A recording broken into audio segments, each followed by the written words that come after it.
હે ભગવાન રામ રામ એ રામ રામ. હા રામ રામ જાત્રાની બસ બાંધી છે તો આવું છે ને જાત્રામાં ઉમર કા તમે જઈ આવો મારે નથી આવું કા આ ટાંટિયા ડાલે છે કે તું આખા ગામમાં હારા નરહા પ્રસંગમાં આડો ટાટિયો કર્યો છે તો હવે તારા ટાટિયા ક્યાંથી હાલે થાય છે ટાટિયો દુખે ટાંટિયો નહીં આ ગોઠણ ચલાઈ ગયા છે સવારમાં ઉભો થાવ ને એટલે આપણે પસાવર જૂનો દરવાજાને પકડીને કેમ અવાજ આવે એમ આ ઘૂંટણમાં અવાજ આવે છે એ અવાજ બંધ કર દો તો જાત્રાએ આવી કેવી રીતે એ હાલ મારી ભેગો ક્યાં બાપુનો મલમ છે ને એ લોકોએ આ વખતે એક નવું તેલ બહાર પાડ્યું છે ગોઠણના દુખાવાનું મારી ભેગો આય ઈ તેલ લઈ લે 10 દી માલિશ કર એટલે વંડ્યું ઠેક એવો થઈ જા દોડતો પછી જો જાત્રા આવું પડશે જાત્રાએ શું ચાર ધામમાં આવા તૈયાર છો હાલ હાલ અને હું તો એમ જ કહું છું બાપુના મલમનો આપણે ભરોસો કર્યો ને એમ હવે બાપુના તેલનો ભરોસો કરવાનો કેમ કે 100% ગેરંટી મટી જ જાય પાછું આખું ઘર એમ કે કઈરા ભોગો એ અમુક વાત સાચી હોય હાલો તાર હજી તારે મને કેટલો ઢહેડવો છે આ ક્યાંય ન ઢાલ વધો આવી ગયો આમ જો નેહલ એન્ટરપ્રાઇઝ બાપુનો મલમ એટલે આ જગ્યાએ આપને તેલ મળશે હાલો અંદર હાલો ધીમે હાલો ને હવે આવી ગયો થોડો પગથિયો નથી સડાતું મારાથી હા ખૂબ ઠેકડા મારે આખી જિંદગી હાલો હાલો હાલો ઉભી ચંપલ લઈ લો ચોરાઈ જાય બે આયા સીસીટીવી કેમેરા છે ને આયા આવી સંપલ લો છોડતા હોય હાલો બાપુ અંદર છે બેન આ બાપુની છોડી છે ઈ તમારે શું કામ છે આયા માંગા નાખવા આવ્યા છો કે દવા લેવા જય શ્રી કૃષ્ણ બાપુ મજામાં જય શ્રી કૃષ્ણ બેન કેમ છે બસ મજા હો તમે ધક્કો ખાધો આ ધક્કો ખાવો જ પડે ને ડોહાને લઈને આવી છું ત્યાં શું થયું ગોઠણ દુખે છે એને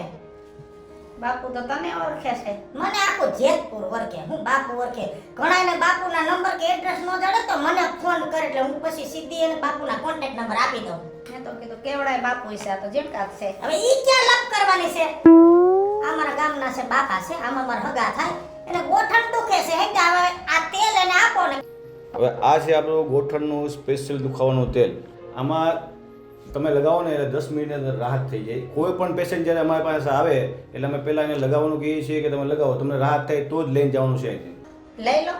પેલા જાણી લ્યો કયા કયા દુખાવામાં કામ આવશે ઈ તારી વાત ખાસી દવા દારૂ છે ને વગર વિચાર્યું ન લેવાય જાદુ બોલો માં આપણા પગની ગાદી ઘસાઈ ગઈ હોય કે કટકટનો અવાજ આવતો હોય ઈ તો મારે બહુ આવે અને બેઠા હોય તો ઊભું થવાની તકલીફ થતી હોય બાથરૂમમાં છોકરાને માથું ઊભું રહેવું પડે છે અને એ રીતના જે પણ પ્રકારના ગોઠણનો દુખાવો હોય 10 વર્ષ જૂનું હોય કે 20 વર્ષનો ગોઠણનો જૂનો દુખાવો હોય તો પણ આનાથી મટી જશે તો હાવ કહેવાય એટલે જ હું આયા લઈ આવીશું મટી જાય છે આયા બધું તો લઈ લે 10 સીસી પેલા ભાવ પૂછી લ્યો પછી મારી માથે રાયડું નાખશો આને ભાવ કહી દયો એક બોટલના છે 2000 રૂપિયા અને 2 બોટલ સાથે લેશો તો 3000 રૂપિયા આવશે હું જીભડા કાઢો છો ઘણું ભેગું કર્યું મરી જાહો તો કાંઈ ભેગું નહીં હોય પોઈન્ટ હાટું થોડુંક વાપરો લઈ લ્યો 2-3 સીસી લેવી હોય તો બે ત્રણ નહીં અત્યારે એક લઈ લો હા અભાગ્યો દિવસે બાપુ આનો હા અભાગ્યો દિવ આપી દો એક બોટલ આપી દો એક સીસી માં તો એને દુખાવો મટી જાય બીજો ધક્કો થાતો જ નથી પણ આ તો મારે આ ડોહાને કેવું પડે કેમ કે મને ખબર છે કે આપણી બધી દવા હારી જ આવે છે ને ગેરંટેડ આવે છે આમાં ટ્રાય મારવાની ક્યાં જરૂર છે આપી દો આ ડોહાને એક હા કોથરી લેવો વળી પાછો કે કોથરી નો દીધી વીજળી હા સિંહી રૂપારી બહુ હા સિંહી એટલે નારી જાતિ ઉપરથી નામ છે સિંહી એટલે ડોહાને રૂપારી લઈ ગઈ છે ખબર તમારે દિયો પૈસા દેવાનું ભૂલાઈ જાય ઈ તો ભૂલાઈ જ જાય છે ને ગામમાંથી ઉસી ઉધાર કર્યા કોઈ દી કોઈના પાસા દીધા નથી હાલો લ્યો જય શ્રી કૃષ્ણ વીજળી મટી તો જાય છે ને તમને નહીં ભરો આવે જો આ ઓલા ડોહી બેઠા ને પૂછ લ્યો જો દવા લેવા જાય વાળી આય તમે જેને પૂછી લ્યો મટે છે કે નથી મટતું હે ભાભી એ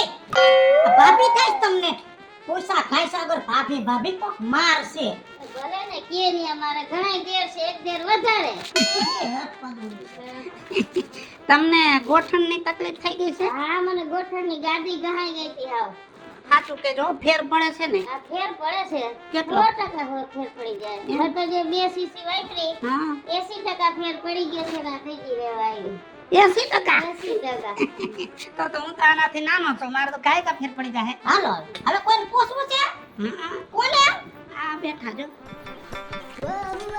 તમે શું કરવા આવ્યા છો અહીંયા? અહીંયા દવા લેવા આવ્યા છો. કે આયા કાઈ નથી નગરપાલિકાની ઓફિસ થી બધા રાશન કાર્ડ કઢાવવા આવે આ છે દેશી દવાની ઓફિસ આયા દવા લેવા જ આવે બધા શાંતિ રાખ, 2000 બગાડ્યા છે. એક ઘૂંટણ દુખે કે બે? દવા લીધી તમે? કેટલી સીસી વાપરી? હે? એક? કેટલો ફેર પડ્યો? હાલો ફેર પડી ગયો ફેર પડે છે બધાયને. હવે પૂછવું છે બસ સ્ટેન્ડે